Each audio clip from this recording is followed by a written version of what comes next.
focus on facilities, Measure L in 2007 with forward focus toward technology. At this point, Measure A funds have been fully issued, but there are remaining funds to be spent. And there was activity in the current year, so I'll be speaking to that activity, our procedures over that activity, and then open for any questions you might have on that. On Measure L, there were funds issued that had, there were funds authorized that have not yet been issued.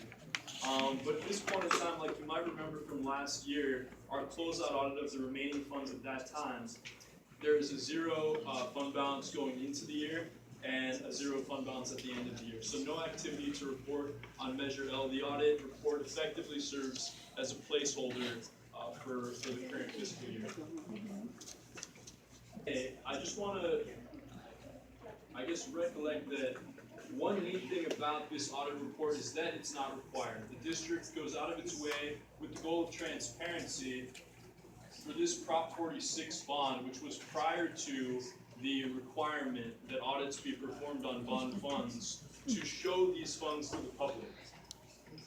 So for Measure A, just starting off on page 2 in the independent auditor's report, here we opine on the fairness of the presentation of financial statements.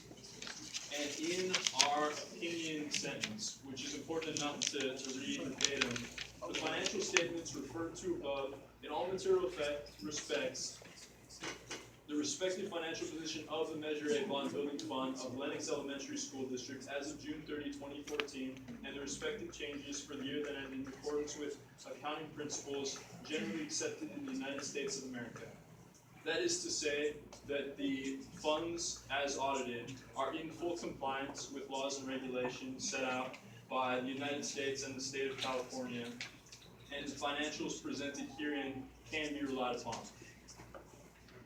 The core financials for the 2014-15 fiscal year start on page 4, and there you see in the remaining fund balance, to close out the Measure A Bond Building Fund is $1.931 million remaining as of June 30, 2015.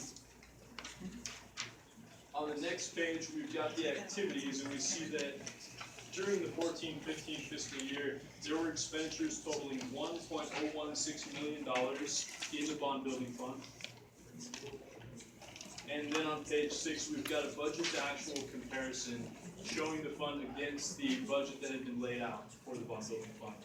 The notes starting on page 7 are going to give more information on each of those balances contained within the core. And then finally on page 15, we come to the report over internal control and compliance. And here we find that controls of the district over the funds are adequate for a bond program such as this. And so the results of this year's audit over the Measure A activity, the bond funds outlined herein, are no findings. The audit report is unmodified, which is to say the highest quality audit report that an auditor can render, the highest quality opinion an auditor can render, and we believe the district has the controls in place to be able to adequately control these funds and oversee the disbursements toward the goals outlined in the original ballot language back from 1998 that were set out by voters and funded by local Lennox taxpayers. So with that, I'd be happy to open for any questions you might have, either over Measure A or Measure L, and any of our procedures related to that.